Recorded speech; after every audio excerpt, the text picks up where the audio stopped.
So selling pain. And one more quick point I'll make is they're selling pain to a captive audience who are not emotionally equipped to deal with what they're landing on them. Okay, let's get into the first thing. There's several key moments in this trip. I'm sort of steering away from the fluff a little bit because I want to make, I think, really important points that I want you to mull over, and I want to hear your opinion. That's important. Okay, so wreath laying. All right, so Harry was at the Australian War Memorial and this very loaded wreath laying. Now, we know that he made that trip solo to Canberra, so obviously he wanted the focus completely on himself. He met Indigenous veterans, took part in a smoking ceremony and laid a wreath. So they're the facts of what happened. Now let's get into what's going underneath, the undercurrent. So layered under that is the ghost of the late Queen Elizabeth II. And the reason why I say that, for those that haven't followed this story for the last 6 years, is that in 2020, after stepping back, Harry's request was to have a wreath laid on his behalf at the cenotaph on Remembrance Sunday. And it was refused, point blank refused by the Queen. Now, it was a really clear line in the sand. And people that were following this story that were wary of Harry and Meghan saw it as that. And it was a welcome line in the sand, because even then people had real concerns about what was happening. So a good, strong position from the late Queen Elizabeth II. It was, you're out, you don't get to do that anymore. Very clear, very clear. Now, this sort of taps into his narcissism. That's just an opinion, but it taps into what I think Harry misses about his constant bleating about wanting to be of service. He doesn't understand what has to lie underneath a life of service. And one of these is, this is a classic example of the wreath laying. Harry wasn't aware, even when he was a working royal, that whenever he laid a wreath, he was laying it on behalf of the monarch. Harry always thought, oh, because I went to Afghanistan and because I served and because I've got the participation medal, I'm laying it on behalf of me because I'm the only true one that should be able to lay a wreath. He didn't understand that he is representing the crown, not himself, not his own service, not his own experience. He is representing the crown whenever he laid a wreath.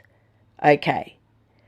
But now, he didn't understand it then. He obviously still doesn't understand it, because who was he laying that on behalf of, hey? Himself.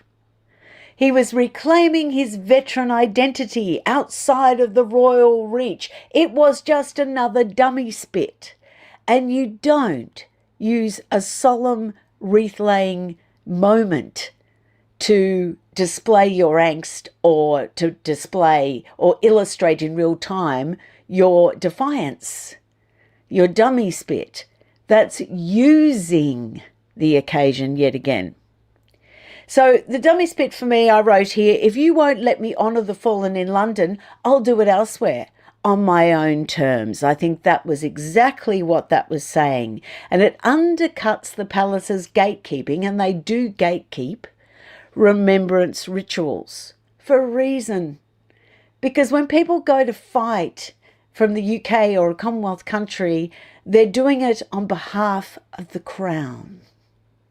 In Australia, the constitutional head of state.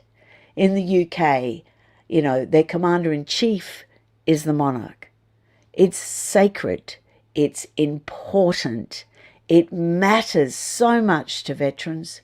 It really does. It's part of their purpose and courage. So the public image of him in medals at a war memorial, it's very evocative.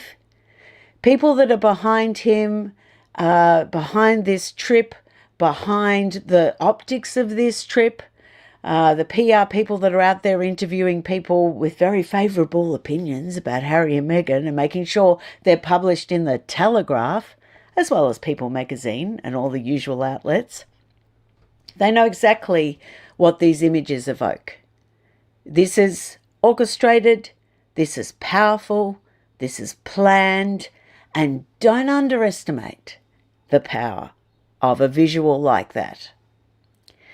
I know not with you people, you're too bright, you're far too bright, but just don't underestimate it. This is quite the campaign, quite the campaign. So you've got this sort of dissonance between sincere communication and the implicit defiance of the order. It was actually one of the last orders he got from his commander-in-chief. It was a lifelong order. He's now ignoring it. And I think that's really important. Okay, racing through, next one, Movember. Now, the parenting comments and the media are reporting it as a dig at his father, King Charles III. Now, he was talking about feeling powerless as a new father, and I saw some great comments as I came in about that, which I'll be getting to at the end of this live. Now, this is the direct quote. "Our kids are our upgrade. That's not how I was taught, but that was my take on it." Now, having spent my 20s faithfully watching Oprah Winfrey, because back then in the 90s, pretty much everyone did. People didn't suspect her agenda back in the 90s as much. She was really, really popular. And that was the theme, the running theme, that the next generation is an improvement on the previous one. It was the stock standard parenting evolves expert advice that was on her show almost weekly.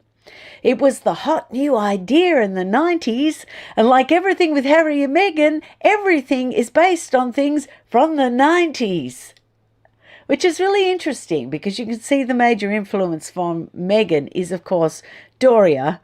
And this was really hot to trot around the 90s. That's why Meghan's always back in the 90s. On Instagram, on influencing, on everything. Her attitudes, her words salady speak. It's all 90s, baby. All of it. But in Harry speak, that's not how I was taught. He was dragging up what he has told us about in Spare and the Netflix docudrama, that his upbringing was emotionally damaging. His upbringing was emotionally stunted. I think pretty much everyone in the world could complain of the same thing, couldn't they? Because we all have different views of our parents and we all want to parent differently and we all think that we're going to do a better job than our parents. And then you realize when you're just sort of in the journey that you really just got to do as well as you can, just as they did, and hope to succeed. Hope to instill enough good values that they'll stand you in good stead in tricky times. That's all you can hope for. So he keeps returning to this theme of parental failure. And it's the core part of this story. Can I say the core part of this strategy? Because it's designed to inspire guilt in the person he's trying to influence the most. It's designed to instill regret in the person he's trying to influence the most. Because guilt and regret are powerful motivators. It motivates people to try to fix something. So this was his keynote at a high-priced leadership summit. He doubled down on all of this. And I've got some really interesting quotes, actually, to show you, which I think are really important. Pretty unedifying, this sort of stuff. When I was invited to speak at this summit, I wasn't sure whether I was expected to speak as someone who, despite everything, has their shit together. Charming. Lovely. How prince-like. Or as someone who, despite what it may look like, actually doesn't have his shit together. I think that's the most honest thing you've ever said, Has.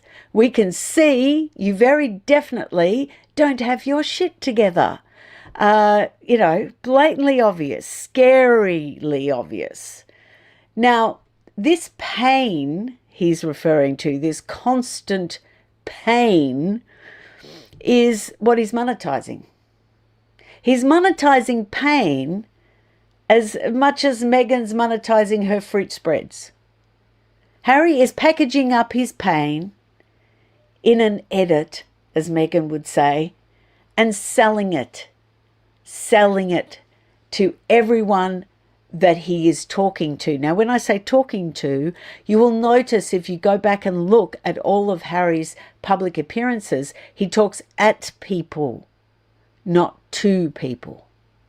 And you're made very well aware that there is no room for any discrepancy, no room for any waver off the path, no room for another viewpoint, no room for nuance, subtlety, no room at all for opposition. He talks at you. Both of them do.